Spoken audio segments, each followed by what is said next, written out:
My name is Pascal from Steen. Some of you might have seen me on the meetup page. I do a lot of stuff on LinkedIn as well. I'd like to brand myself as a blockchain marketer. I help blockchain startups raise funds for their ICOs. Sounds like a lot of buzzwords. They are. It's actually a sort of crowdfunding for blockchain startups. So most recently, my most recent project was Blockboard. They're a blockchain startup and they want to build a social crypto exchange. Their goal was to raise 10 million in a month, and I helped them raise 10 million in 50 minutes. So that was super awesome.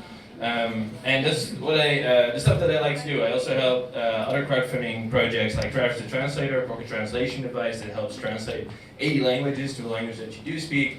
I have been head of growth at Green Home. I helped them rebrand their entire company and helped them set up a content marketing strategy. I have a background as a visual designer at Prezi. At some point I also moved to their growth team. So that was awesome. As you can see, I use Prezi still. It's a nice presentation tool, I think. And next to that, I host the Growth Hacker Talk meetups. Started out as like a thing as a Slack community. Don't know if everyone knows Slack, but it's a chat app for businesses. I have a Slack community with, I think, over 900 growth hackers now from all over the world. We like to share information there, and at some point we thought, hey, we should do a meetup and see if like people are interested. And well, we have a full room, so awesome stuff. Thank you all for being here. We'd like to and try to organize these events every 2 months. So yeah, if you're a part of the meetup group now, we try and keep everyone updated there. So, like I said, I'm going to move fast through this presentation. We're actually being sponsored. We always try to keep these events free to attend for all attendees. So, we have 2 sponsors actually. One of my favorite growth hacking tools is DuckSoup. DuckSoup lets you automate your entire LinkedIn strategy. I'll get back to that one in a bit. Thanks so much. They covered almost all costs of this evening, so thank you, DuckSoup. And then there's Boom Chicago, this awesome venue. It's probably the most entertaining event space here in Amsterdam. Saskia Maas is the CEO here. She helped me hook me up and get an event space here. I recently been to one of their shows, FaceTime Your Fears, which was really funny. I would highly recommend it. If you'd like to go there, then feel free to do so. Okay, so for the sponsor talks, I'd also like to thank Justin. Justin is somewhere around here. There in the back. Please give a big round of applause for Justin. Thank you for helping me out, man. And also a big round of applause for Gino, who's all the way from Cape Town helping me out with setting up and reaching out to people to attend this event. So thank you, Gino. Hopefully you're watching. People are applauding you, man. Awesome. So yeah, thanks to all those people, this whole meetup event is possible. What I'd also like to address is, of course, first, some tools. I moved to these in a high-speed pace because I don't have much time, but these people usually ask me a lot of growth hacking tools. So I just made a list of them, and you can see whatever you want to do with them. If you need some extra context, I will let you know. One of the tools, of course, I want to address is DuckSoup. DuckSoup lets you automate your entire LinkedIn strategy. If you have a list on DuckSoup, you can let DuckSoup automatically visit their profile so people see, hey, this person visited my profile, and you can send them a message automatically. Maybe some of you have received this message from me, like, hi, first name, I'm looking to connect with more founders and marketers in Amsterdam. This Friday I'm hosting a growth hacker meetup that puts women in growth in the spotlight. Will I see you there? Maybe we've got free drinks and snacks. Anyways, it would be nice to connect. And I use this to outreach to people to get people to attend this event. Sorry. The thing about automation is automate the first acquisition outreach, but like pick it up. Like we're all human, so you can't automate your responses. So every time someone responded, I responded myself. It was not a bot, not yet. Find that lead. If you want to do outreach per email to anyone who works at a company, you can just give up a company name in that tool, and it will find all publicly available email addresses. Scrapely, if you know that there is a Facebook group or like a product hunt product, you can use a tool to scrape all the names out of that Facebook group and create email addresses from them, and you can upload them to Facebook advertising platform, and you can target those people with advertising. SEMrush, of course, is we also have a speaker from SEMrush. Not related, I like the tool as well. It's good for competitive research. I love it to find out more about businesses. Then there's Crayon. It's also a tool that you can use to find out more about businesses, but it's more spying on the businesses. Every time they update their website, update their content or whatever, you can get a notification, so you can get some inspiration of what your competition is doing. Clearbit, also a tool to get more information from companies.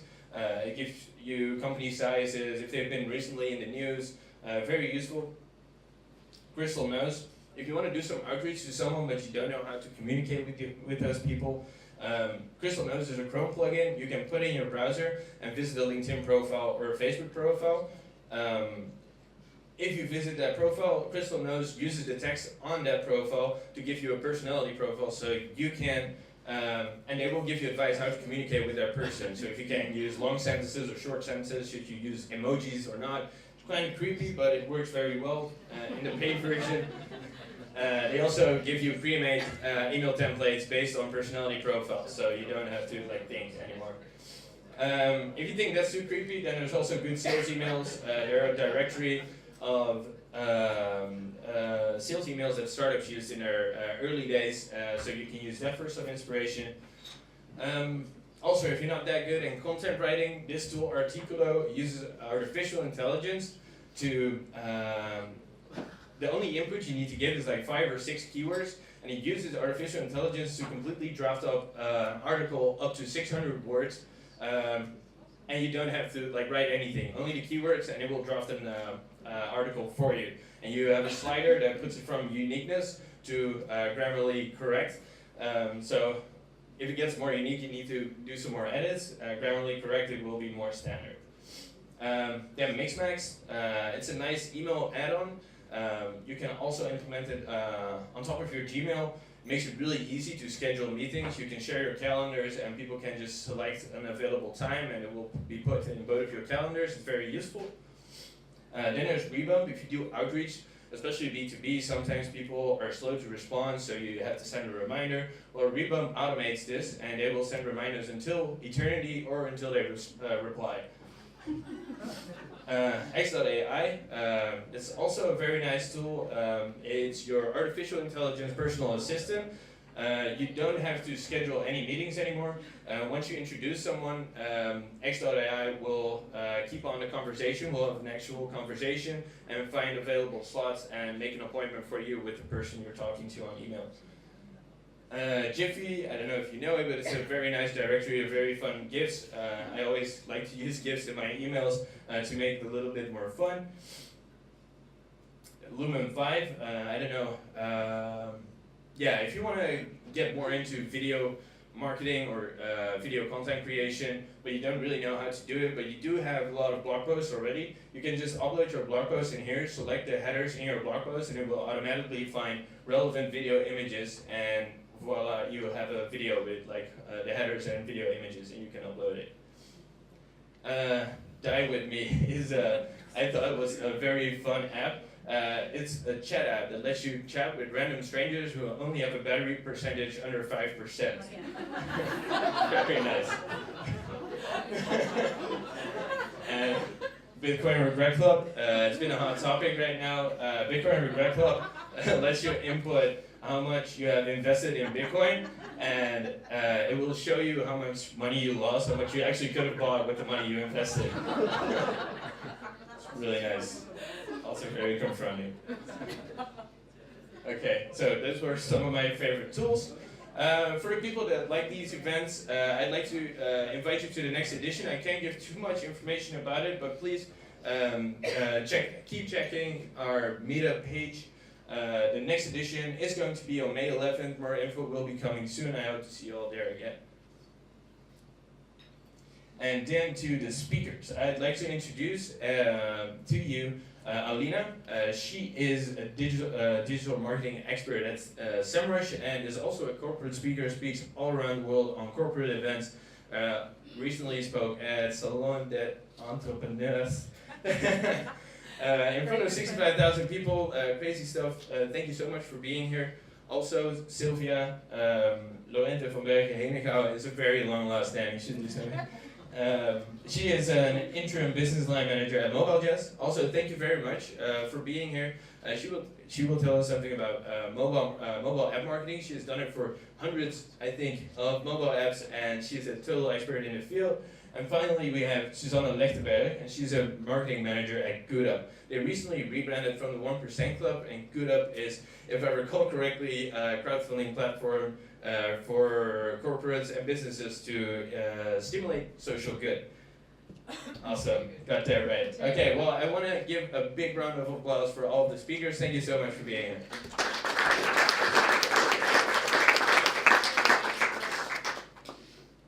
Okay, and with that, if you want to get in touch, want to know more about what I do or how I use all those geeky tools, after the meetup, hopefully we will keep the presentation until 9. It might take a little bit longer because of the technical issues we had. Please come and talk with me and we can discuss all things growth hacking. Thank you very much.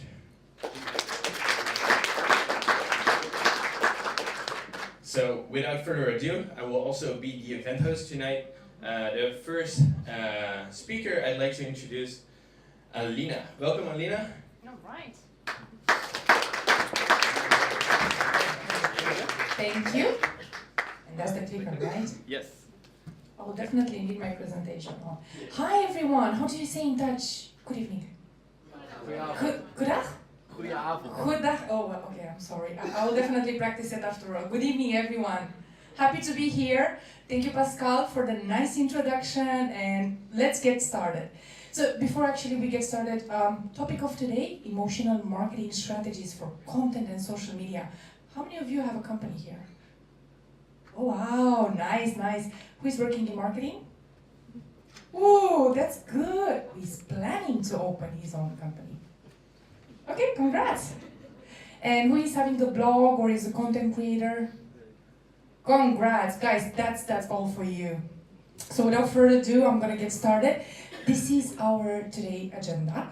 We are gonna look at SEMrush because probably you wonder what SEMrush is doing. We are going to look at some strategies for small to medium-sized organization if you're at the beginning of your journey or even growing or established organization. How to build effective marketing strategies and steps to win your customers online because that's the digital area we're all interested in. And we are going to close it with some key takeaways that will help you out. SEMrush. Well, SEMrush, it is an entire marketing experience. We are a toolkit dedicated to business professional, whether you're a startup, a growing business, an established one, a marketer, or even planning to open your own business. We are there to support you. And as you could see, we won the award in 2017 as a search engine optimization toolkit in Europe, UK, and US. We are having about 4 offices, over 500 employees, 2 million users, 9 years of experience. 9 is a nice number. 140 regional databases that's at hand for you to access and present in 150 countries. These are our clients, big names, don't get scared. It's good to work for them, it's always a pleasure. Amazon, eBay, FedEx, Quora, and Salesforce, Booking.com, I think everyone knows that. Or one of our major clients in Netherlands. And we are offering at strategic and functional level a lot of experience, and from driving greater return of your investment, loyal customers. We have a tool which is made for everyone. Transparency, data access, and I can carry on forever. This is our toolkit set. So if you're a search engine optimization expert and looking to grow that area, here are the tools we can use. Content creation, PPC, competitor analysis, and social media. Great, so let's get started then. Life cycle of a small to medium-sized organization starts with a startup. When you are at this stage, the only thing you want to do is to orient your product and get some acceptance from your customers. Once you're growing, you start thinking a little bit about your marketing department and how to create an experience for your audience. Once you get established, you kind of know that. It's your personal brand. But you see, when you're at the beginning of this journey, you really don't have a controllable marketing position, neither strategies that they are tailored. Once you're growing, you become more developed and aware of what strategies and tactics to put in place. So, if we look at a marketing concept for a startup, growing or an established business, there are only two elements to take into account: a customer and a product or service, whether you're a B2C or a B2B. Very simple. For the customer point of view, we want to know what our customer wants, needs, demands, and how we can actually satisfy it with our products and services. But then again, if you're a small to medium-sized organization, this has a huge impact of your entire organization. So, the marketing department, it has a vital component within your organization. So what is to be done, right? That's the question. Well, first is first, we all want clients, and we want loyal clients, particularly at the beginning of our journey, and as we grow, we want to build that up. So we need a marketing strategy, So we need a marketing strategy for that. Now, a standard marketing strategy is built out of two major elements: defining the target market and choosing a market mix to satisfy the needs and wants of our customers. Pretty basic, right? But an innovative, creative marketing strategy, it is an effective one. And that's where we are aiming tonight, to go through some tactics, tips, and tricks that you could immediately take away and apply them within your journey in the digital space. So what I'm proposing you today are literally 5 steps you need to go through when you are building an effective marketing strategy. Find the niche and fit it in. Do not swim with all the companies. It's not gonna give you that competitive advantage. You need to find your place, you need to find your target audience. Do not just sell. Insert an entertainment component. I think everyone had fun when Pascal was presenting, right? You feel more attractive and engaged to your brand or to your audience once you're bringing the entertainment element. Strive to be unique. Do not copy. Do not do what everyone is doing. Bring your uniqueness into your game. Create a business identity and connect emotionally with your consumers. Out of all these elements, the 4th and the 5th are actually the most important ones. If you do respect that, you will get customer loyalty. Does everyone know the Geppetto and Pinocchio story? Yes, no, maybe. Raise your hands. Do you know it? Come on, we've all been kids. Okay, good. So, who was Geppetto? Poor carpenter. He wanted to get more money, so he built a Muppet out of wood because he wanted to get more money, obviously. And the Muppet suddenly became a very adventurous kid. He started doing all sorts of, bad things. He started lying too because he's very famous because of his nose. But then again, at the end of the story, what happens with Pinocchio? Can anyone remember? Help me out here. No? What Pinocchio does? Say again? Becomes a real boy. Wonderful. But you're wondering, okay, what this lady is talking about, Pinocchio and Geppetto. In our story, Geppetto is your company and Pinocchio is your brand. If you give Pinocchio a purpose, he will become a boy, which means he will come to life. He needs a purpose thought for that. And if you recall how the story went, Pinocchio really wanted to make Geppetto rich, to bring him back to life, because he was ill. That is the connection in between your brand and your company. So you need to give your brand a purpose, and for this reason, what happened with our presentation? Okay. Because a brand is what people are saying about you when you're not in the room. So that is very important. Here is the roadmap on how to build a brand identity. The input within the process, it starts with your purpose and with your values. Continues with how you position yourself within the organization. Who is the brand for? Is it reflecting the image of my customers and their personal value? That is my presentation. What is the personality of my brand? It is developed through interaction with your consumers, and that creates a relationship that is the congruence between your brand and the consumer values. And finally, you're going to have a reputation. This is how your brand is going to be recognized. And which one do you think it is the most important element out of the entire roadmap? Reputation. I heard reputation. Congratulations, reputation. So it's vital. The first element, it is the input within your process, but the exit, it is the reputation. It is what people will talk about you. It's the reason for which they will consume your products and the reason for which they will stick with you. They will keep on coming back. So, emotion, scientists says that emotions are actively constructed once the two people they meet. Yeah? Once there is an encounter. And for this purpose, customer experience is vital for your business. So let's have a look at 3 steps you need to go through to build a really strong brand awareness. Optimize your content, build a word of mouth strategy, and reward and motivate. One by one. If you want to win more customers online, build a website that converts, get more traffic, and build your social media community. Several tools down below. For the website that converts, PrestaShop, Unbound, Magento, just few to mention. You can always take them away and use them when it comes to your conversion website. Attracting traffic, Google Analytics 360, that's a bridge in between Google Analytics and Salesforce.com. And SEMrush, of course. And build a social media community, SEMrush, Sprout Social, and Audience.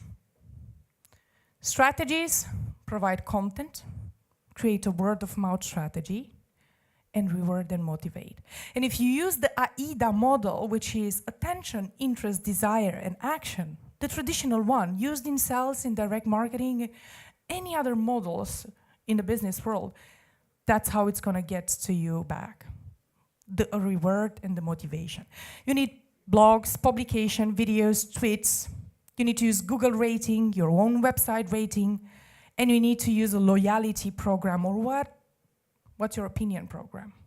We are going to expand them one by one. Before we do so, I promise you emotional attachment models. This belongs to Claremont University from America. And they said, if you want to attach your customers to your brands, you need 3 forces. You basically need to answer 3 questions. Is the brand that I'm consuming raising my self-esteem? If the answer is yes, then you are getting closer to that brand emotionally. Am I looking good if in front of my peers, colleagues, and friends, if I'm consuming that service? And last but not the least, is the brand keeping me involved when they are developing their new products and services? Am I aware of their plans? If you guys answer as a brand yes to all those 3 ones, then you are on the journey to attach emotionally your customers to your own brand.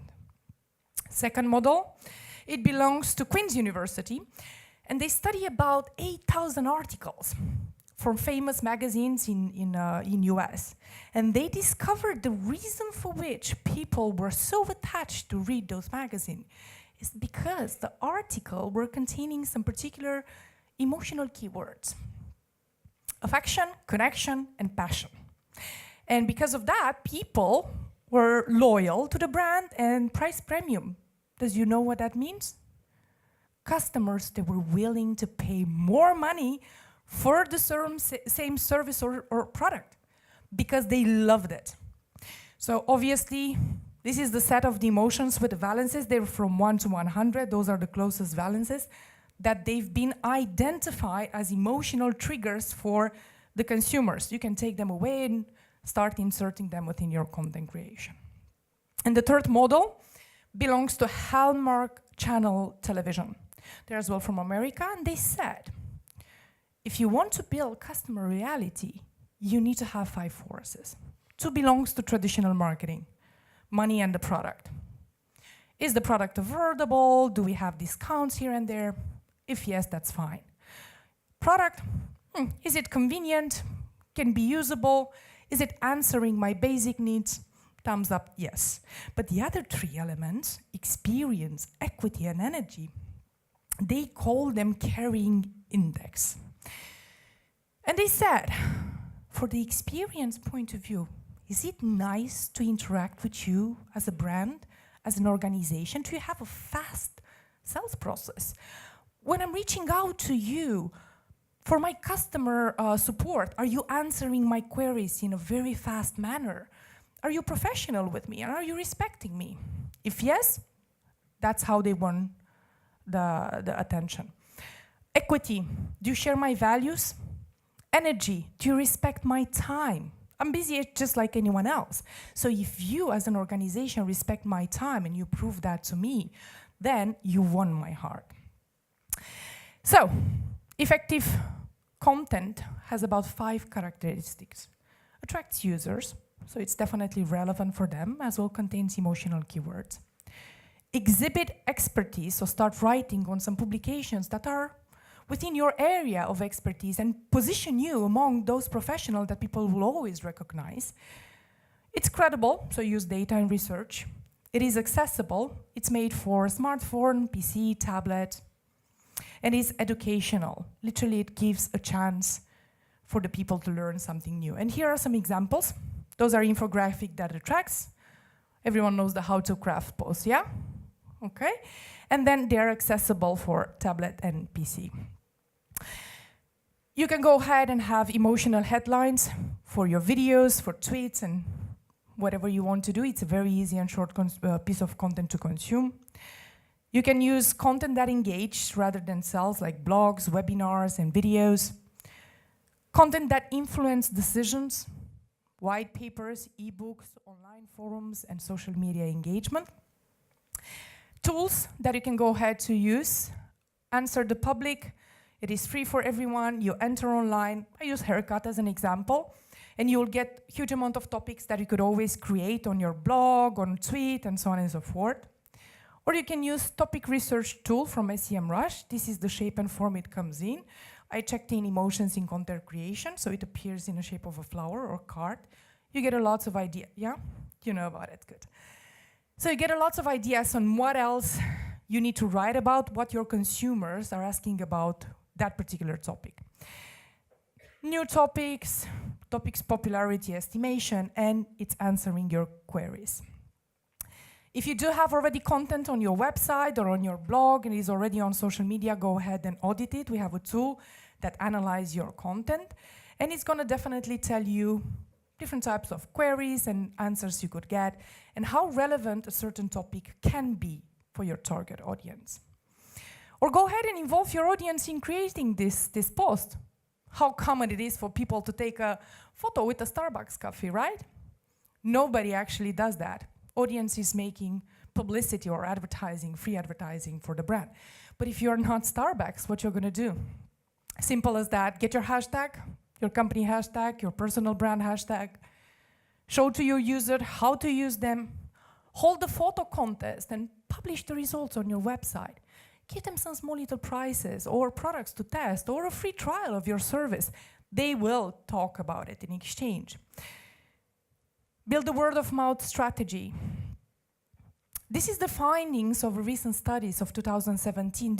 Those are the 3 benefits for social media. Increased exposure, traffic, and develop loyal fans. And that's why we are talking about how to win customers and develop their loyalty. For B2B or B2C, B2C, Facebook and Instagrams, there were preferred platforms. And for B2B, LinkedIn and Twitter. Something to think about when you're focusing on social media. Now, the free advertising is the best one. It is happening based on a word-of-mouth strategy. So start using reviews and recommendation in case you're not doing so. Google, Facebook, TripAdvisor, even your own website has the possibility to insert that. Be transparent and engage your audience into it. Allow them to say what they feel about your brand. And in case you haven't had the chance to see, a guy in London succeeded building up #1 restaurant just on pure reviews, and guess what? That restaurant doesn't even exist. So if he can make it, you guys can make it too. Just keep in mind that people usually go for customer support on social media. In majority of cases, according to the studies, brands answer in about 10 hours, while a consumer can only wait for 4 hours. Mandatory to understand that if a consumer goes on social media to reach you out because your product and service is not really to the easy reachable point, you want to answer to them. And when you do so, you need to understand their type of engagement, not only their actions, but their feelings and thoughts. Don't comment this way. It's not going to help anyone. I do not think it's going to give you the return of your investment, of your time investment. But to comment this way, it's going to definitely bring you the results. And if you probably at this stage wonder, what do I need to do to deal with negative comments on social media and how actually position my brand on top of anyone as a competitor? Face your bad reviews. Thank your customers for sharing. Briefly apologize if it's needed, and in majority of cases it is needed. Explain them what happened, bring a solution, reinforce the positive message, and treat the situation as an opportunity of you learning ahead. And this is what creates that sort of attachment that I was speaking before. This is how to apply it. This is the best example of a situation of all those elements are being applied within contents in social media. The last but not the least, reward and motivate. It's very interesting actually to reach out to your consumers and tell them, happy birthday when is their anniversary. What do you think about my new product or update? Do you want to test it? Do you want to see how it looks like? Give them away some offers that can interest them, a discount here and there, and thank them for being loyal. And just like Pinocchio, your brand will come to life, yeah? So 3 objectives. I would like to close this session today. Maybe it will be very useful for you. First one, optimize your content in 2018 and start in this particular order with videos, visuals, blogging, live video, and podcasting. That's where we are heading at Content Creators. That's what the market is requesting. In terms of social media, grow business partnerships. Increase your posting frequency with more than 6 hours per week. If you do so, your answers and connections will come back to you. And learn a little bit more about Facebook Messenger and similar apps. There is a reason behind it. And the third objective, network strategically. Joining meetups, online events like webinars as well. They're always going to provide you an opportunity to learn, connect with people that have something to teach you, and why not meet your future customer there? And now, because we are at the end of a journey, I would like to close this presentation with a small gift from my SEMrush side, which is a promo code. You get a chance to use for 7 days our tool and test all the features for SEO, for PPC, for content marketing, for social media, and then you'll get to decide what to do next. Thank you all for being present at this presentation, and I give a chance to Pascal to introduce the next speaker. Thank you.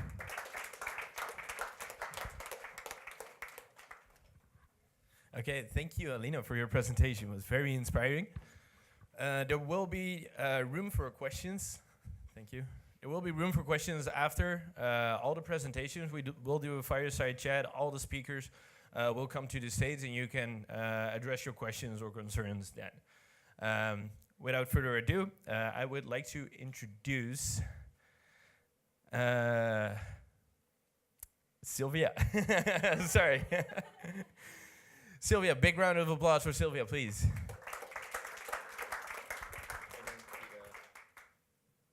Yeah, I don't see it needed.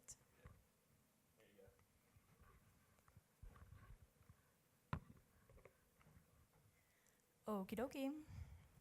Then as soon as we get the slides there. So this is a meetup about growth hacking, and I was telling Pascal a couple of meetups ago actually that there is a lot of focus on the whole acquisition activation when you talk about growth hacking. So I actually wanted to use this session to actually give a little bit of insights of everything that is related to the other side. So she mentioned already a little bit like about retention, customer service, etc. So I think those are actually undervalued areas. And that's a little bit about my presentation of today. So my name is indeed Sylvia Lorente van Bergen, Henegouwen. You can find me for Sil Lorente, kind of. And because this is like a frequently asked question, I actually even made the slide not knowing that Pascal would make a comment about it, which is explanation, like, oh, I'm Spanish, which means, oh, I have 2 surnames. And 2 surnames means the first one is of the father, and the second one is of the mother. And it's a like amazing, good system. I think Portuguese have it too. And I honestly think you all should go back to your countries and tell your, countries, say like, this is a good system, people. I've worked in BASF and have had a SAP system full of, John Smith, senior, junior, and I don't know what else. And when you have actually 2 surnames, one of them is always different. And it also makes it very, very easy to spot your family, remote family as well. So, my work, I'm an interim business line manager. I'm very much focused in apps. I'm also a consultant. I do also a lot of... To the front. Yes. This front. Yeah. Okay. Because of the sound, yeah. I also do app audits, more on the product side and the marketing, and I have like partners for doing the whole technical side. My experience is I started in mobile in 2000 more or less, and I have more than 400 apps in my background experience. And I'm also investor. I'm investor in 8fit, so I'm encouraging obviously all of you to download the app and check out how cool it is about nutrition and fitness and amazing fitness instructors. Based in Berlin, Spanish founder. And recently, I was working in Berlin. I moved here a couple of months ago. And what I was doing in Berlin was actually setting up a mobile incubator for a big 300 kind of people company, very German, conservative. And they wanted some hip and trendy mobile products. And they decided, let's go for Sylvia. So basically, this was one of our most successful projects, which we brought into 6-digit like in less than a year. And it was like a marketplace between life advisors and people looking for advice. It was from many of them esoteric content, which was kind of, well, I still need to move, Pascal, Lito. Like this. It was a marketplace, which means like you have B2C customers. So we had 2 apps for them, Android and iOS, and we also had apps for the B2B kind of customers, and also a desktop solution. I need to get into this whole video thing. So basically a marketplace means double fun because it's like customers on both sides, which means also grumpiness on both sides, which means I'm getting... maybe I sit, just don't move. Yeah, it works, This is what is called iterations. I was trying to find my spot, but sitting is what works. Okie dokie, marketplace. So marketplaces are awesome and are also a double pain. So double revenue, you need to manage both sides, you need to get the pipeline on both sides. So it's a definitely like challenge. What we did. I don't know if you can spot where I was hired, more or less. I love this graph, obviously. The first one is my mom, the way I sent it to. Joking. Anyway, it's a nice tool, Priority Data. It's a dashboarding tool. And you see there, you can actually check your app against your competitors and also maybe against yourself.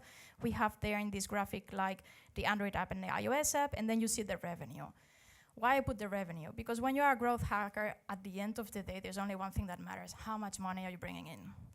And if you're not in that phase yet as a startup, you're in the phase of just bringing downloads or just bringing, active users because you don't care about revenue yet, also fine. But at some point, you need to make money. So this was about making money, about hacking the growth of the money independent of the downloads or anything else. So we got featured, which was pretty exciting because since there were like many esoteric type of... You guys need to give me a tip, huh?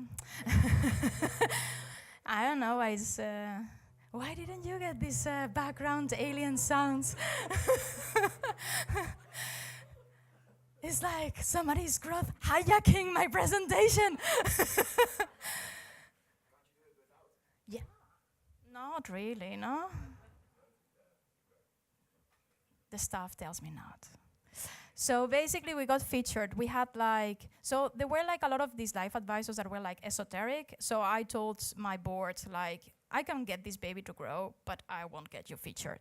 And they said, well, we can pay. And I said, no, I know that, yeah, but that doesn't work with Apple. And to my surprise, we actually did get featured many, many times, more than 50 times in Google Play. It's much easier to get yourself featured.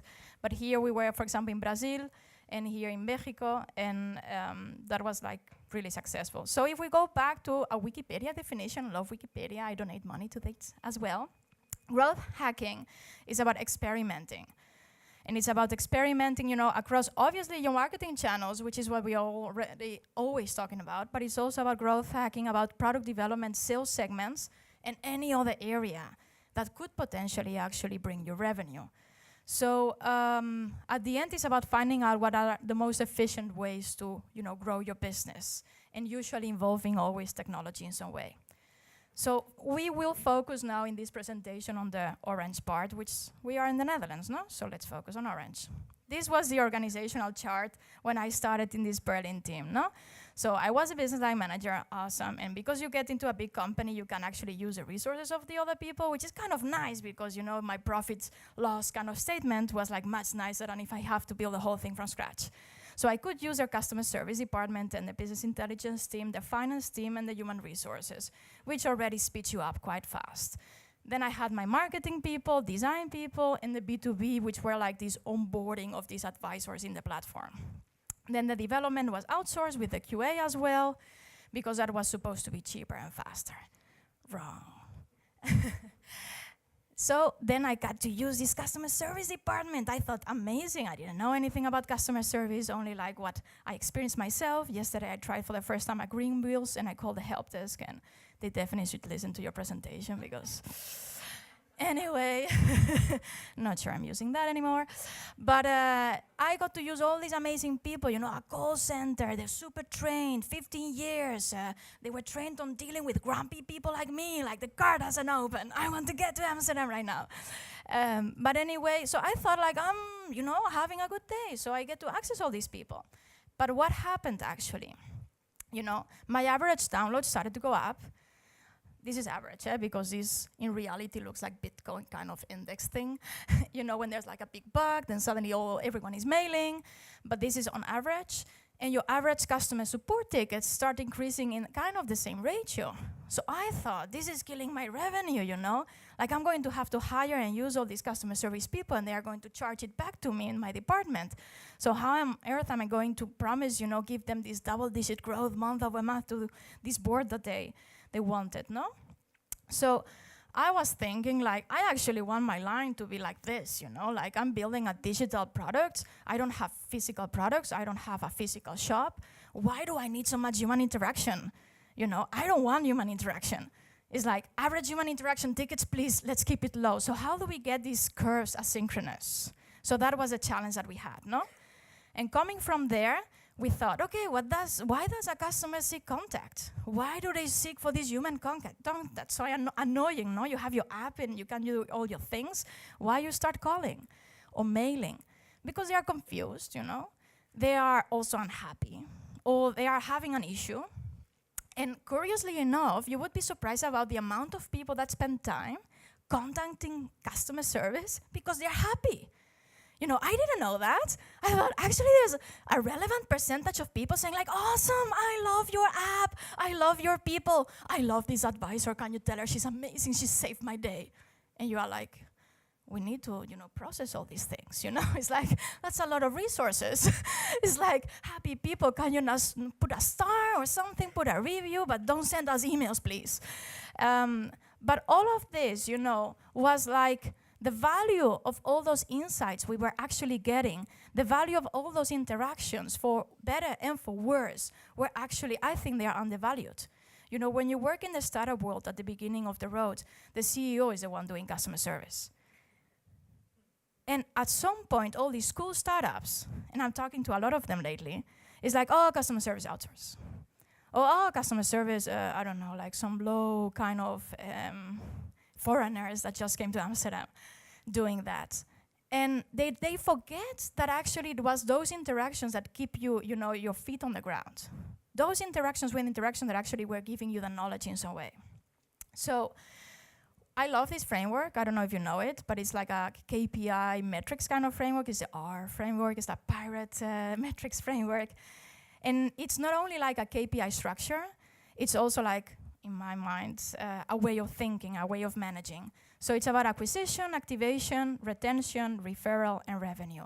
So you have KPIs for all of those, but you also have obviously actions. But you can also use this as, how we're dealing with customer service, how we're dealing with marketing campaigns, how we're dealing with the different areas. So what are the challenges of the first two?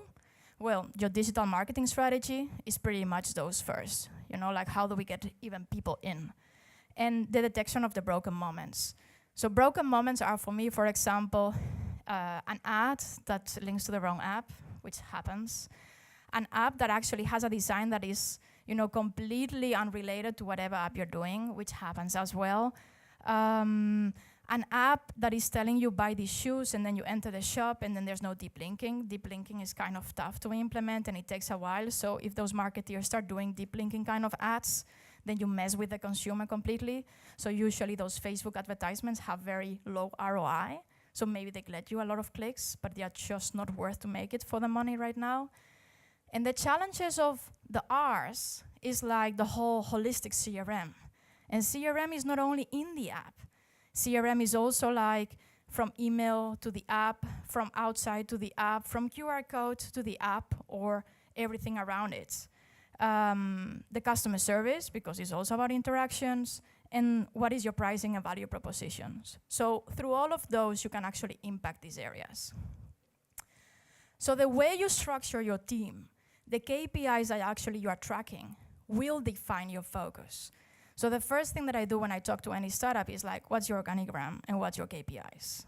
I don't even want to know anything else yet, because then I know what's your focus. So this was my team, and the way we decided to structure it was completely different, and that was what caused the curve that you saw in growth. That's how we actually, growth hacked the revenue. So we decided to have like an R team that was like, they were responsible to bring the first euro. As soon as the first euro was in, not your problem anymore. And then we have the RRR team, which is like, the euro came in, careful if you lose them. And we want more money out of them. So then they were also focused, they had like, different specializations on who is like more focused on the consumer side, who is more focused on the B2B side. Because it's very funny, like if you are Airbnb or Uber, it's not that you can just solely focus on the consumer side. Because, if you don't have flats in that area, then nothing happens. If you don't have taxi drivers in that area, then nothing happens. If actually you manage to get all these taxi drivers in Uber, but there's nobody requesting taxi drives, they use the app 3 times and then they leave. And then they go to My Taxi app, the competitor app. So it's kind of a balance there.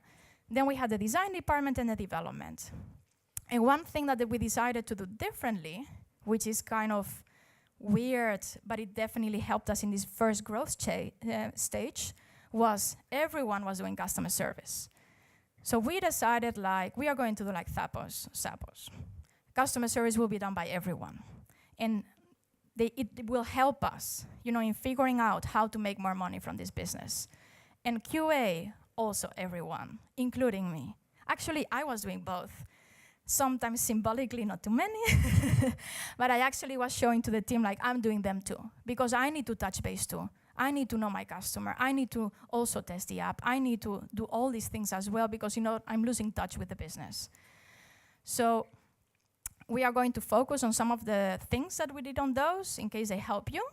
So, for example, one of the things that we did in customer service was everyone was doing customer service, especially the RR team that was the main responsible. And we had obviously one lead that was distributing all the senders tickets.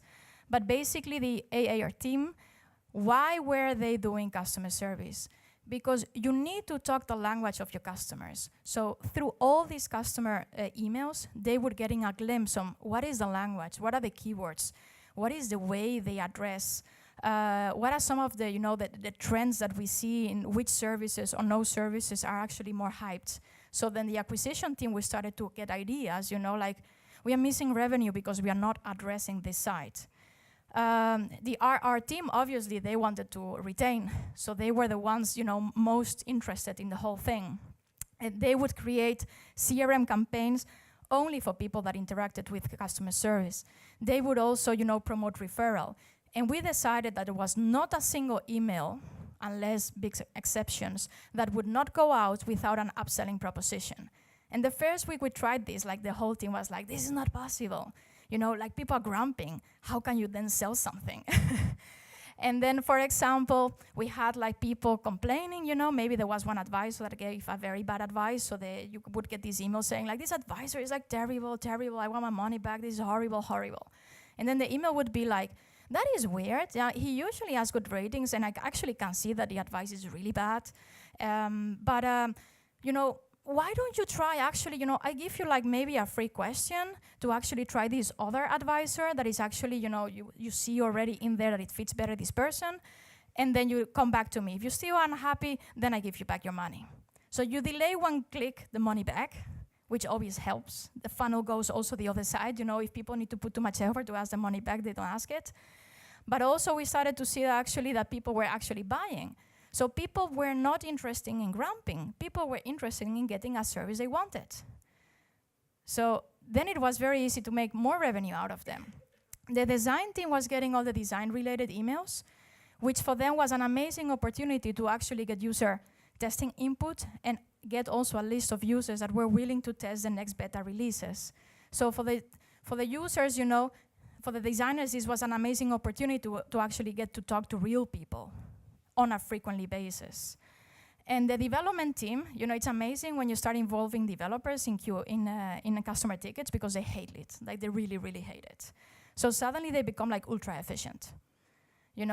They suddenly become, for example, we implemented Bugfender between others, and in order to get the logs directly from the customer, so you avoid having this ping pong of emails like, but what exactly did he do before he crashed? I didn't do anything. Yeah, but you probably did something. Can you remember what you did? Because we cannot help you if you don't tell us. I think I was logging in, but logging in where? And you have this ping pong of effort, less, like a lot of emails. So then the developers get involved and they said, we don't even want the conversation, just send us the logs. And that helped us a lot going towards having bi-weekly releases or monthly releases where maybe we were not testing everything, but we were just launching to the market and just praying and going for Crashlytics and these kind of actions to actually speed up the next release in 2 weeks and fix all those bugs that were coming. Because we would prefer speed to market than actually having a app-perfect, bug-free app. So what we did then with all these customer tickets on a weekly basis, we would, sum them up by topics and then make like a ranking based on numbers. And for example, one curious case was we had like our biggest amount of tickets was related of I paid for the service and I didn't get the service. So they paid for an advice and then maybe 30 minutes later, 1 day later or 3 days later, they still didn't get the service. So we had a template and we automated this and we tried to make that the team was not spending too much time on this.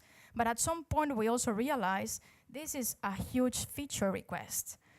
People just want to know. They want a dashboard.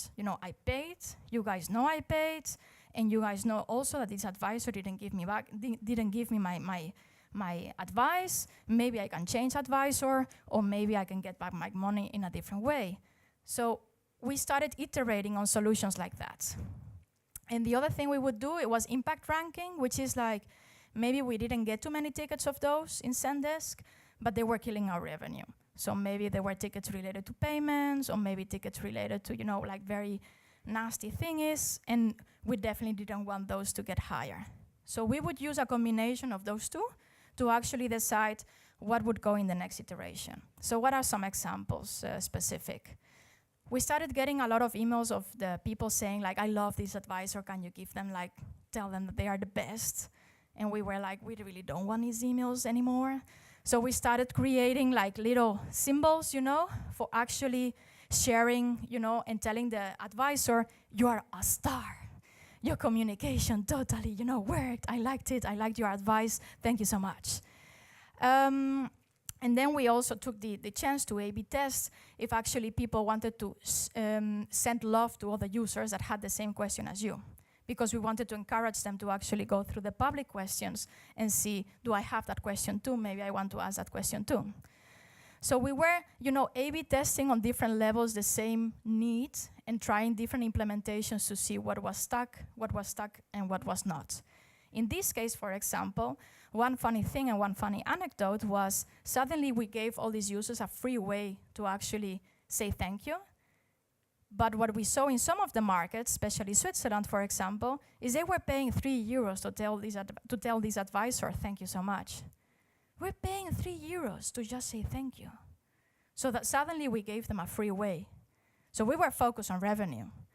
So then we started iterating in ways, how do they came back themselves without going through customer support, but also get some money out of it. Another question was, we were starting to get a lot of pictures through customer service. And we were all confused, like, why do people need pictures? What are we doing with these pictures? Is it all legal? Do we have data privacy in place for this? We didn't know. So we sorted it all out, and then we decided to just give a feature out and have a sharing picture kind of for free and see what happens. And then we started to see like these advisors were using the picture sharing to create loyalty, so to retain those customers to them.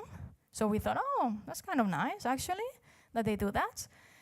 And then we started to see that the customers was using the pictures to actually get, a palm reading, for example. And we were like, yeah, okay. So, and then suddenly we start thinking like, we can make more money out of that. So now we were iterating on different levels, to just see like, are people really reacting on it? And once we know they are reacting, how far can we go? And in terms of testing, like obviously the designers would be testing on UI and UX, the developers would test the functionality, iOS would test Android would test iOS, product marketing would actually test experience, the whole copywriting, the whole CRM being in place.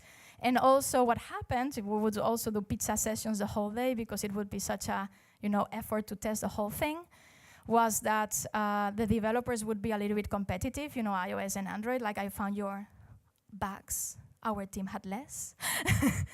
Then the designers were like also getting involved in the Android iOS because sometimes these teams, they split. Suddenly the Android app looks totally different than iOS, and it's like, guys, you're sitting next to each other. Talk. So I thought the talking is not working, so let's have you testing one on the other deliverables. And then the product marketing guys, even if they were planning like crazy, once they were testing, they started realizing, we forgot some frequently asked questions to write. When was this going live? And then they started to get some ideas for newsletters and CRM actions. And what is even more important, by forcing everybody to test the app, I really had a team that really, really knew exactly how the app worked. Because I'm getting into a lot of startups that just know the main flow and never did an onboarding ever again in the last 3 years, which is like crazy. So by actually forcing everybody to test, then everybody is informed of everything that happens over and over and over again. So my main message to you is actually growth hacking is not a department. It is actually a mindset that the whole company should have, actually. And that's it. Thank you.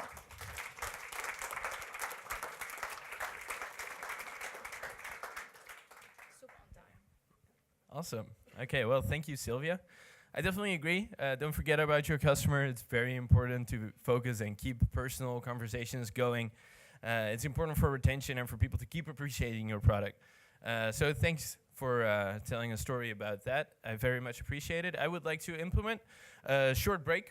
So if you want to get some drinks, some leftover cold pizza, if you like that, feel free, go to the toilet. In 10 minutes, we will be back.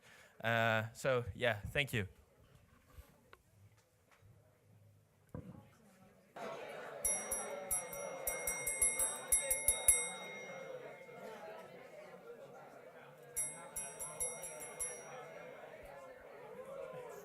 It's nice. I like the bell. Oh, yeah, exactly. Okay, guys, gonna start again. Gonna start off with our final speaker, Suzanne Legtenberg. Hey, man. Okay, awesome. Hope you had a nice drink, all settled down. I'd like to introduce you to Suzanne Legtenberg. She is a marketing manager at GoodUp, like I just introduced her. It's a platform that does crowdfunding, or is a crowdfunding platform that activates corporates and businesses to do social good. So I would very much like to welcome Suzanne to the stage. So please give her a warm round of applause. Take it up. All right, thank you, Pascal. I'm happy to see that we're still with such a big group on our Friday night. I'm just going to check if I'm standing all right here within the lines. Justin, this is fine? Okay, yeah, cool. All right, so last Growth Hacker Talk, I don't know if any of you were present there, but Tim Zuidgeest, he's a neuromarketing guy. He mentioned that, well, he spoke about all these interesting techniques and that they were very much useful for consumers. So someone in the audience asked, is this also usable for B2B? So that raised my awareness, like, is B2B also suitable for growth hacking? So I would like to ask you, what do you think? Is growth hacking suitable for B2B? So give me your hands. Who agrees that growth hacking is suitable? All right, well, maybe I framed the question a bit wrong. But yes, obviously it is. So, but a lot of people still think of B2B as this kind of stocky image, like it's guys wearing suits and suitcases. But actually, B2B is about consumers, about people. You all work in businesses, you all buy tools. So actually, you are all B2B. We are all B2B. So I would suggest maybe replacing B2B with something like business to buyers on the one side and business to users on the other side. And I will come back to that a little bit later. So, well, first a little about myself. This is my Twitter. I'm going to give you a small insight into my personal life, how I try to incorporate growth in my personal life. I'm a crazy fan of kitesurfing, try to improve my skills all the time. I'm also crazy about yoga. I'm doing the teacher training and I'm working out this business concept for yoga. So if you're a developer and also crazy about yoga, come see me at the drinks. This is my fiancé Jurre. I'm crazy in love with him and working out our relationship and growing our relationship every day. And then finally, this is GoodUp, the office, the startup office where I work, and I will continue on that. So Pascal did a really great job explaining what we do. Our goal is to create a positive change in the world. How do we do that? Well, we build platforms like websites on which people can do good projects together. So actually, we first were an NGO and we turned into a business. This requires a lot of more commercial skills, etc. So that's where I came in as a marketing manager. And our dream is to create the infrastructure for doing good. So what does that mean? Well, currently we're selling platforms to businesses, but in the future we're also selling them to football teams, for example, and then you can either work at a firm, be in a football team, and have all your do-good projects connected. So this is our big goal. And as I said, I'm the marketing manager. So how does such a platform actually look? Well, this platform is of our latest customer, Philips. Philips also makes AEGs. These are the electrical devices that will reset your heart once you had a heart attack. And as you can imagine, it's really good to have those things around in every neighborhood. So we built this platform and it enables you to start a campaign with your neighborhood to actually get an AED close by. And maybe you read in the program that I growth hacked this event. Well, it is this event. Last year we changed our name. It was the point where we became a business after being an NGO. So we were fully booked, but actually we didn't even have a program yet. So that was kind of an interesting growth hack. So what did we do? We had some creative copy. We really focused on curiosity, like we were saying, do you want to know what Booking.com did? Do you want to know what Deloitte did, what Rabobank did? So that we use that in our invite. We use the scarcity element of Cialdini. It's one of the temptation techniques. So we said like this event's invite only, we have limited seats, you can win a wild card if you're really good. So all those things created like a really interested crowd. We did some name dropping. We said like, well, we invited you together with Booking and Rabobank and Deloitte, and so just that one sentence really made people like, oh, I should be there, definitely. We send out personal invites. This will take you some work, but just go out on LinkedIn, write those short invite messages in the connection button and send out the invites. Even if they don't show up, you at least have the connection with them. And finally, we use the LinkedIn algorithm. I'm sure you're all familiar with it, like the post with all the enters in between and with the nice flow and the link in the first comment, that kind of thing. We used it for our founders. I just created some texts for them and they shared it on LinkedIn and gave a lot of views. Like, I think if we combine them all, we have like 100K just organic views on a LinkedIn post. So what I would like to discuss with you today, a short agenda. I would like to discuss the 3 basic steps to set up your growth hacking foundation. Then I'll give you an insight in our MarTech stack. And finally, I have some concrete growth hacking examples. So the 3 steps. First, you need to define your business request. And I think Sylvia also spoke on that and Alina as well. It's really important to have that one specific goal in mind. Second, define who your target audience is. Third, create really tailored value propositions. And we'll go into some examples on that. And then, of course, you can find the triggers and start growth hacking. So the first one, defining the business request. Well, as a business, you all have this business goal, this BHAG. This translates into yearly objectives, which translate into quarterly objectives, growth objectives, and finally your objectives as a marketing person or a growth hacker. So for us, that is having a positive impact on 1 billion people in 2030. This means an X percentage of people engaged every year, a certain amount of revenue per country, per deal size, etc. This means this amount of meetings, this amount of deals. And for me, as the marketing manager, it means this number of MQLs, this number of SQLs, and I should not cross a specific cost per lead. So that was the first one. The second one, you have to define who your target audience is. So last year, when we just started out with GoodUp, we had this like really broad value proposition. It was have your own personal purpose platform. Well, although a lot of companies actually liked the idea, nobody was ready to buy it because it was too vague, too big. It was a great story, but not really concrete. So you need to find that one person who you can actually tailor it to. So for us, we're now focusing on CSR managers, people who have the responsibility for the social impact in the world, and we try to tailor our solution to them on the one side. And on the other side, we have now the HRM people, like the people who are in charge of employee happiness, and we say like, if you use our solution, people are really happy because they can do cool projects. So that's the HR direction, and now we also have the CSR. So this image actually is from the book Value Proposition Design. It's a really cool book. It really describes like what specific things you want to know about your target audience. For example, what are their jobs, what are their pains, and what are their gains. And these can be either official or unofficial.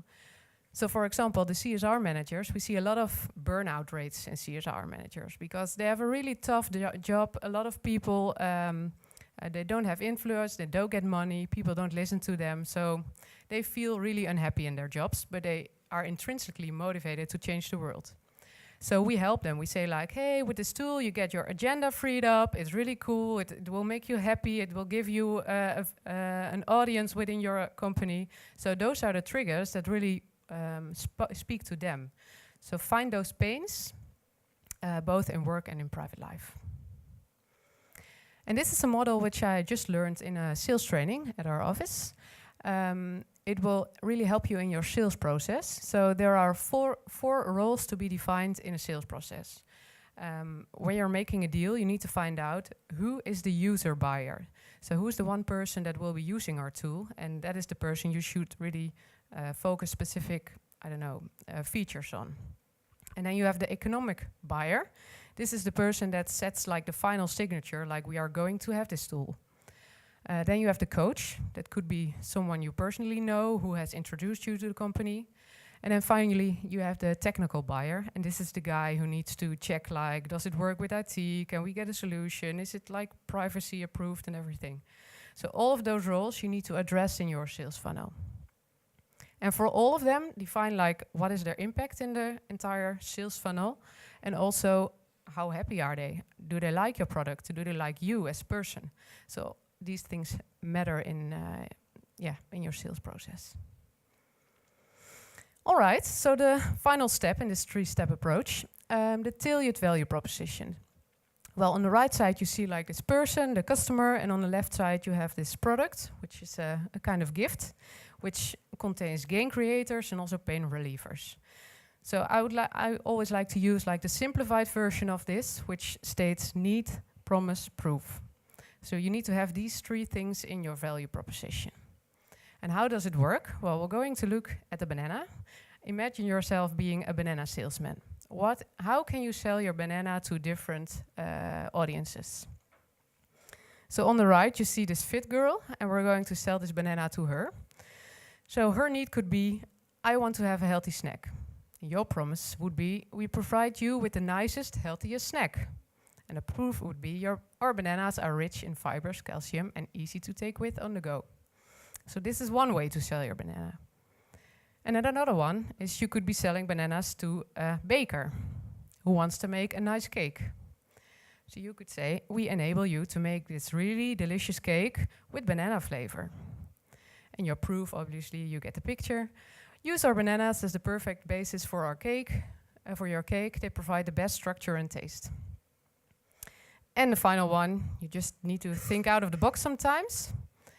Some people might want to give their house that more homely feel. So you could be like, we provide you with easy, ready-to-use decorations to pimp your home. Our bananas create a very homely atmosphere. 92% of households have bananas in their home. So you get a picture of how this value proposition thing works. So in the final step of this basis, when you have all these things in place, you can find the triggers, the specific elements or pain points or moments, and start growth hacking. So that's it for the first part. And now let's get into some examples. First, let me show you our MarTech stack. These are the tools I use. Of course, there are many more, but these provide our sales kind of backbone. So on the left side, we have like organic traffic coming to the website, and then we use MailChimp for all our emails. And of course, you have all your social tools, like we mainly use LinkedIn and Facebook.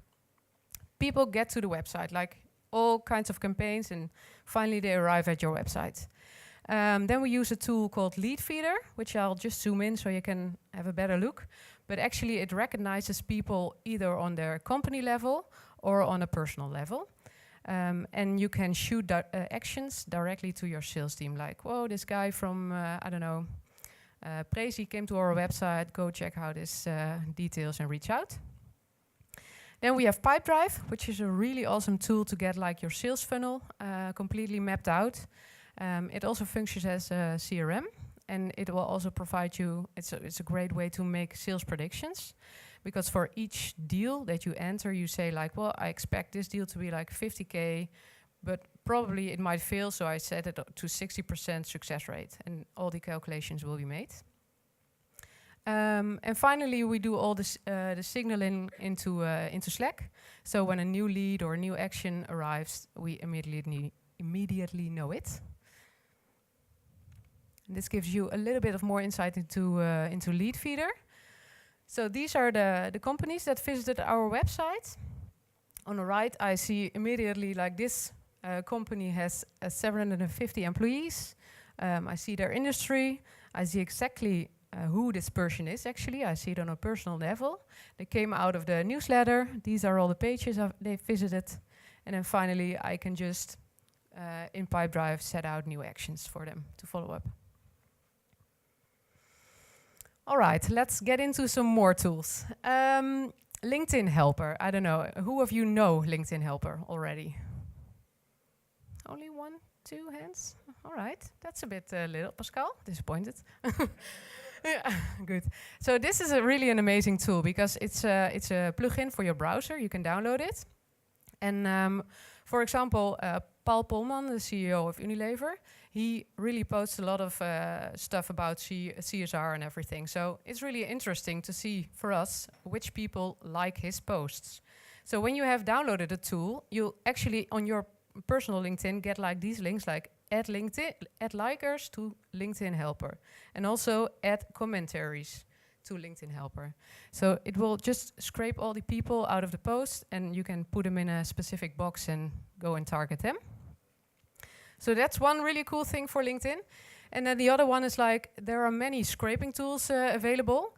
So these are also, they come as a plugin to your browser. And for example, when you go to this CSR professionals group, there are 45K people in there. I can just start up the tool and then I select like, I want this first name and I want this field and this field is like important and set everything up here. And when I start up the tool, it will get all the people and put it in a Google Sheet, for example. So then I have this really long list with interesting leads. This is Scrapely, but there are many tools, yeah. All right, then a little bit more about the LinkedIn content. What can you do? Well, I mentioned we had like this brand name change, brand launch last fall. So LinkedIn is of course still about jobs. So instead of like writing this really boring story about, yeah, we did a name change because blah, blah, blah, NGO, we said like, introduce it as, I have a new job, or our company quit it, like something really catchy, and then use the see more thing, so people will click on this, and you get a lot of interaction and a lot of views, obviously.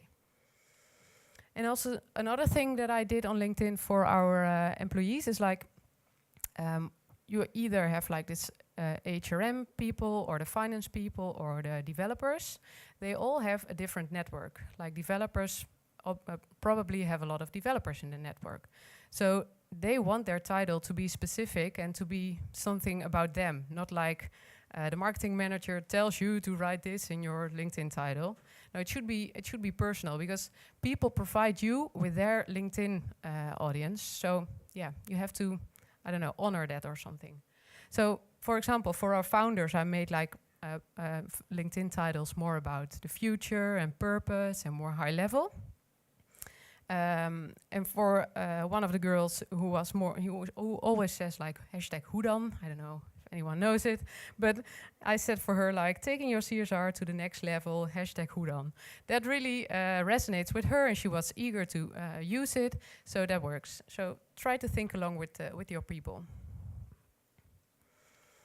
Then something else, also for LinkedIn, like how can you use even more people, reach even more people? Well, as I was saying at the beginning, you have business to users and business to customers, to buyers, sorry. So this is business to buyers. Shell is one of our customers, and actually we wrote a blog post about them, how they use our software and how it's really helping their employees and everything. So we wrote a blog for them and they reposted it on their channels, and of course that helps us.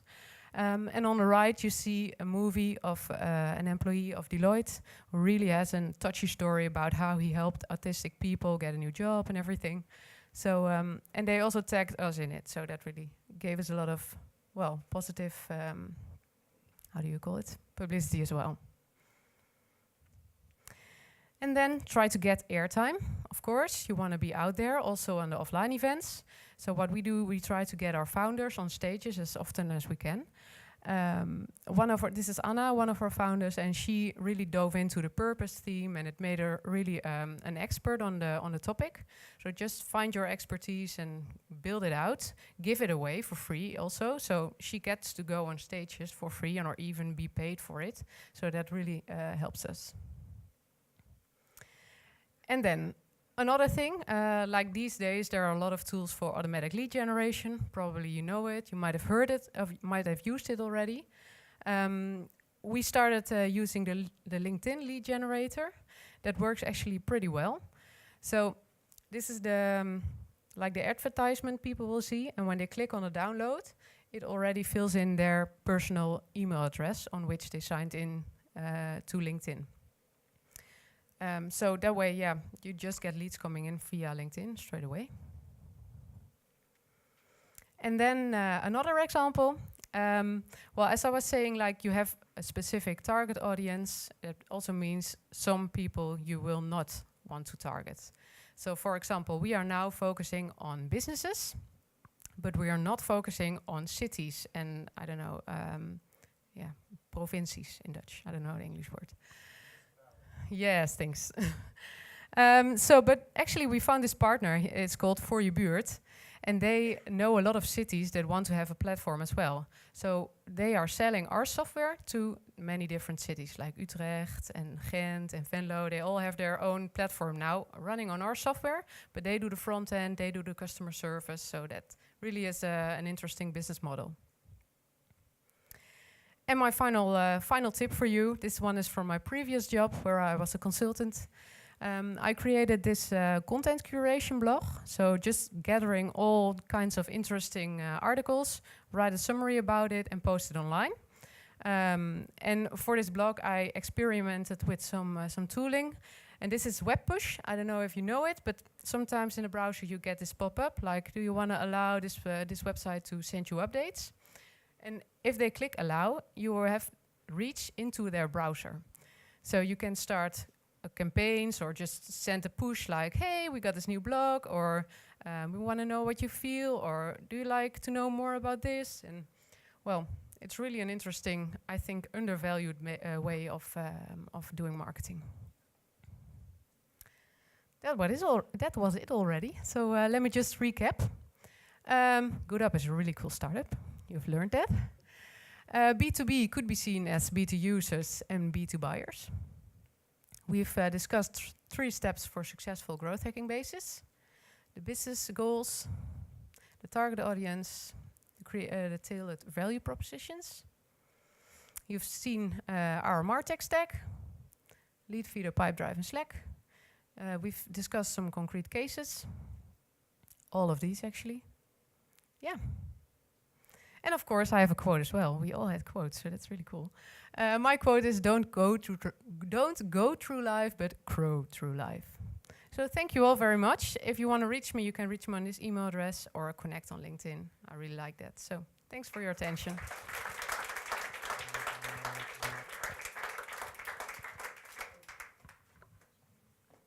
Okay, thank you, Suzanne. So that was our third and final speaker of the night.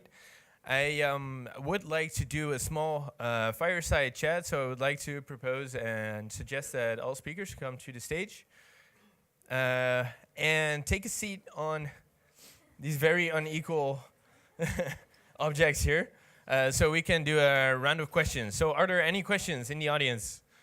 Anyone who wants to ask anything to anyone? There, I see someone.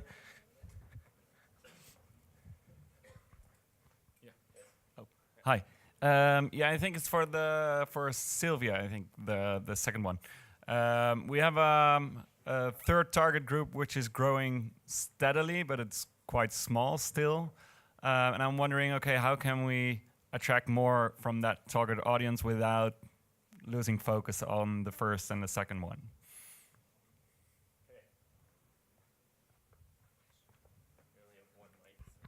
So you mean like you have one target audience that you're already covering very well, but you want to grow too? You want to grow more revenue on other?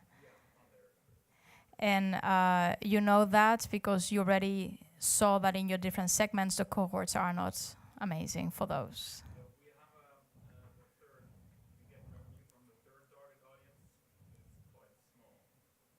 And you mean that in terms of Facebook advertisement, for example?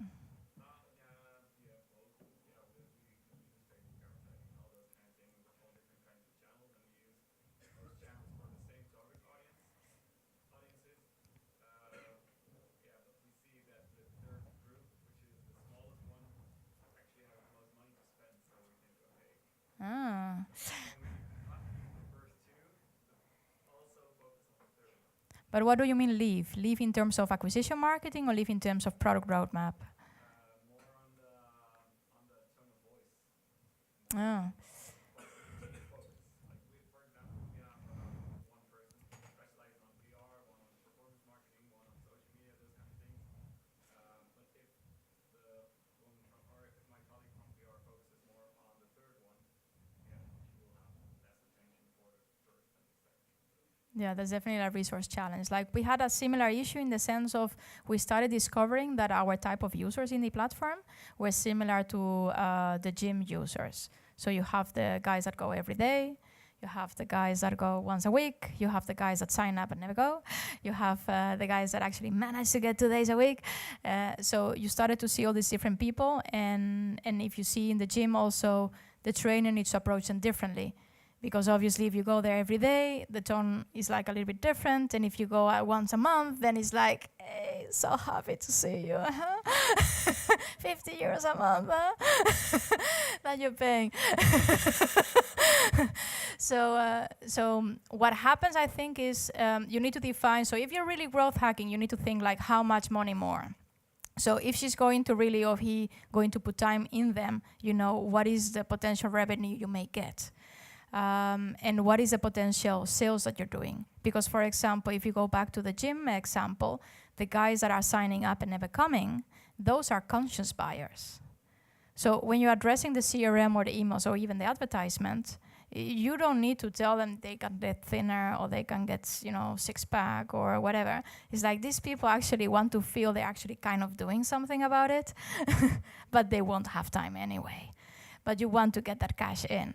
So it's definitely trying to really, really get to know that segment in order to have like, whether it is a product feature or a CRM action, because you can start maybe with smaller CRM tests. So you can just narrow that segment and have like A/B tests on CRM level, which doesn't cost that much time. You know, it's newsletter, and then you try to discover like what is like motivating these people to actually give the money. And is it like a big feature that you're missing? Like, for example, in the case of 8Fit, suddenly the nutrition was a big deal breaker for a lot of the budgets. So then it's like, fine, then we get the recipes in it. So that would be like a good way to start, you know, discovering. But you really need to hope that there's like a lot of money there, because if not, it's what you say, like they lose track on the other targets and then they don't make money on the third target neither. Does that help a little? Any other question? Yes. Any other questions? What she said.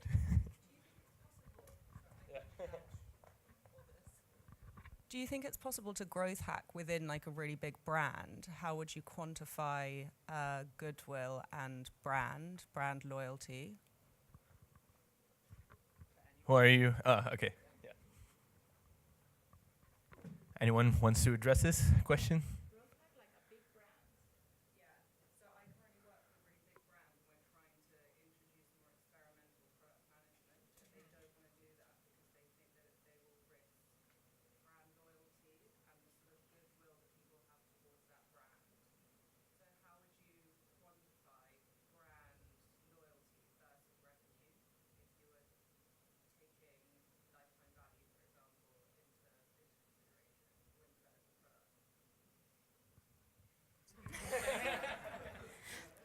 Like, I'm going to tell you like a very unsexy project that I worked on that was one of my most actually exciting sexy projects I've ever worked on. It was basically like an excavator company which was selling teeth for the excavator teeth thingies, you know, and they were like the world's kind of leader on that.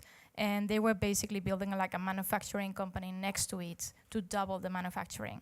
But all the money, there was a family company, all the money was going into this second building. So there was no money for, you know, like a 3-double sales team to actually manage all the sales that you need to sell so much teeth for these excavators.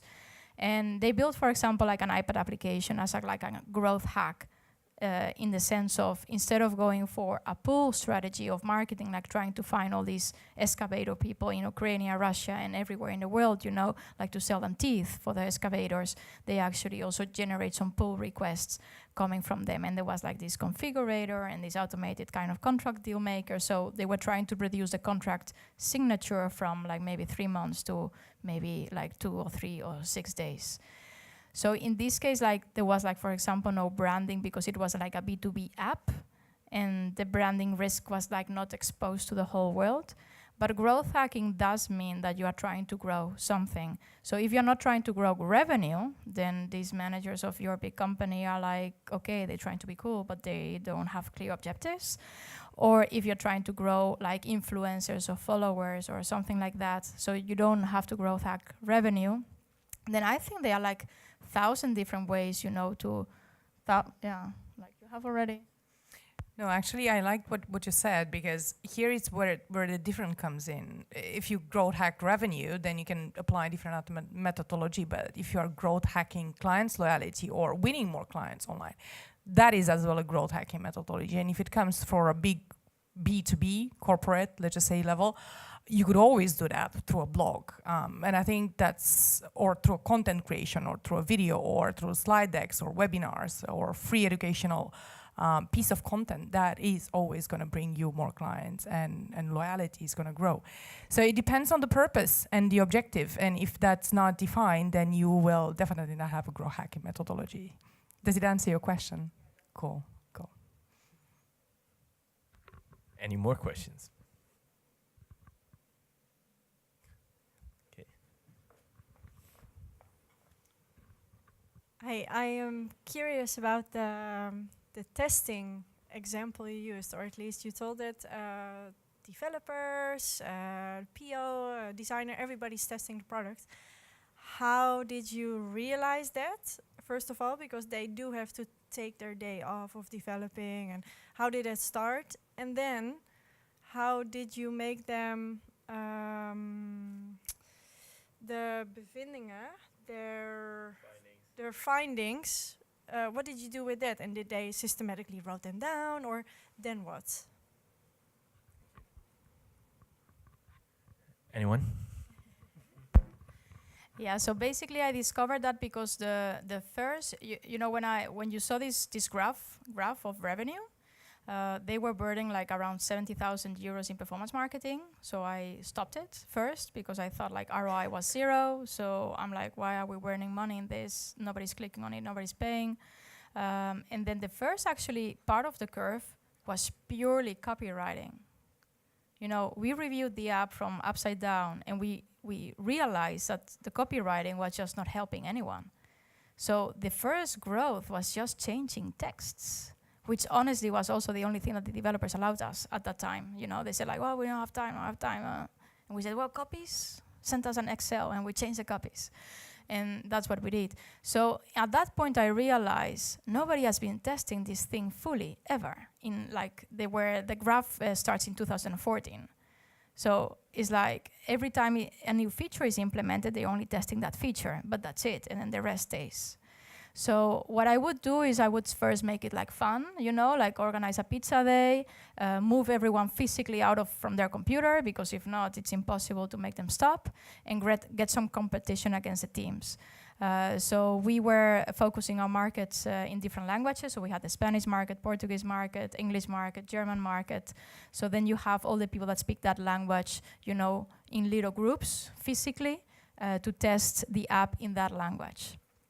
And we would use Jira tickets, and then we would have mother Jiras. So a mother Jira would be, this is a bug, and in the different languages, we had like a copywriter master, which would actually pair big bug, go to all the different teams and say, okay, we found this in the French team, which was always like a kind of, competition element. And so we need the copies now for the Spanish one, and the German one, and the English one, because we are going to do it differently, because the alert that we have right now is just not working because it's stopping the funnel, or it's not telling the user what to do next, or anything else. So I think that what happened is that the product marketeers we stopped them calling, performance or customer service. I started calling all of them product marketeers, started realizing the impact, So we had one main lead defining the user scenarios, onboarding, buying a question without having any, being an old customer and buying another question, going to the previous reader, going to a new reader, etc. And then you started to see, how the different roles with the different KPIs it had, they were vested and interested that the next release would not mess with their KPIs. So you need to take them physically out, give them some high-level scenarios. It's not a QA quality team you're going to get. So if your app is crucial for medicinal matters, or I've been doing things for National Guard in terms of apps, then that's not working. Then you need a serious QA team. But if you have a normal application that no life is going to be threatened by it, then a little bugs will always be there, and then this is good enough. And then by this Jira system and making sure you have team lead per language or feature maybe, enforcing them, I would go to the same meeting and say, if I'm out of my computer, why are you all of you not either, no? So it's once a month that we would try to do a complete test end to end, and then too many things would come out. So many things would come out not only to fix in that release, but many things would come out as, are we seriously still having this? No, and that would be the bucket list of next month. Anyone else wants to address this question? No. Okay, any more questions?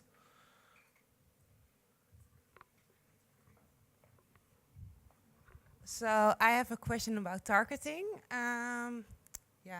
An amount of people, because we are a global company, and a lot of times I change the tone of voice for marketing or content or whatsoever. But where do you decide to stop to change the content, for example, for a key city, for example, or what you said, a Provence, or how do you decide where to stop and where it costs too much time or money to make it personal? Because you can do that forever if you have the data. Thank you. Who would you like to address this to? Anyone? I don't mind. Okay. Anyone wants to address this? I think we can do it together. Yeah. You start with the tooling. SEMrush, of course, SEMrush. I think it's a very good question, and definitely Suzanne and myself can, and Sylvia too, but it was something that we both touched within our presentation.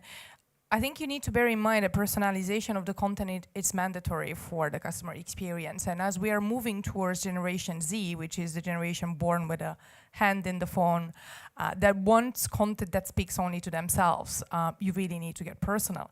And if you have access to data, which is vital, you really need to tailor that content.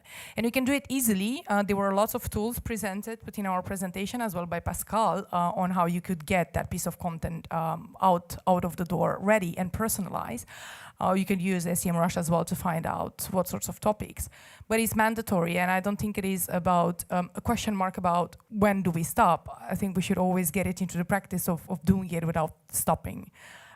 Because we are humans, and we want to be spoken directly, and we want to feel that a piece of content that we are consuming, it is related to us, to our personal values and system. So to be honest with you, from my point of view, I think you should carry on doing that. And Suzanne? Yeah, no limit. Yeah. I like that. Yeah, and also what I think it's interesting to keep in mind that you can also put some of that responsibility at the consumer side, because they show you what they care about. They click on certain articles, so you know, hey, this is their interest. And even for something as simple as, I know some people have you can sign up for their email preferences, so you can opt in on that one and opt out on that topic. So that also gives you a lot of freedom, they will tell you what they like. So you don't have to do all the thinking, just provide many options, and that might, give you some time extra to work on the content. Yeah. I have a question for the ladies in some way. So I think there are many people in the audience that are actually CEO of a smaller company, and they do B2B. and they do the B2B sales, and because we were discussing this B2B before, what would you recommend people that are actually the CEO of this agency or service-driven company, etc., is actually at the end the main salesperson? Because it happens very often that the founder is actually at the end the deal closer. And that when the founder gets too much involved in delivery, then suddenly the deals don't flow that bad, that often. So what kind of growth hacks could these smaller companies that are like maybe between 10 and 20 people, where the actually founder is actually a B2B seller, in order to get the pipeline, because you can buy Salesforce, but only for one user. So what would be a little bit maybe the hacks that you would, recommend? Yeah, we just started with like really tailored landing pages. So that's really an easy suggestion. But for CSR, we have like a specific landing page, and it will get them straight into our lead funnel. And then again, we use Pipedrive and Lead Feeder. Those two tools just connect everything, and it will guide them through the funnel.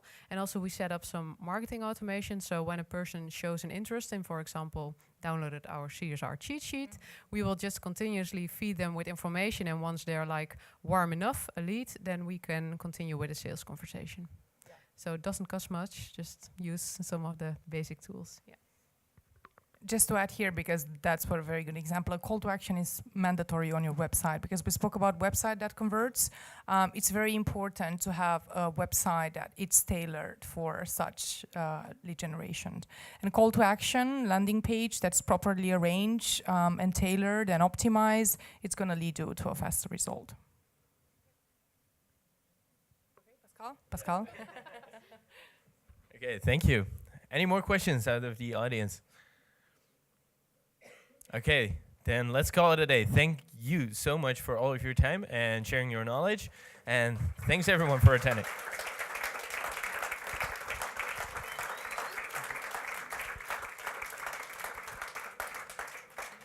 Okay, one minor public service announcement. We didn't have someone at the reception the whole night.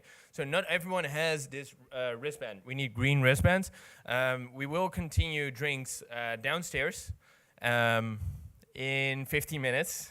Yeah, okay, we will start out here, but if you want to get drinks downstairs, you need that green wristband. So if you don't have one, you can get one at my good friend and co-organizer, Justin. Okay, thank you.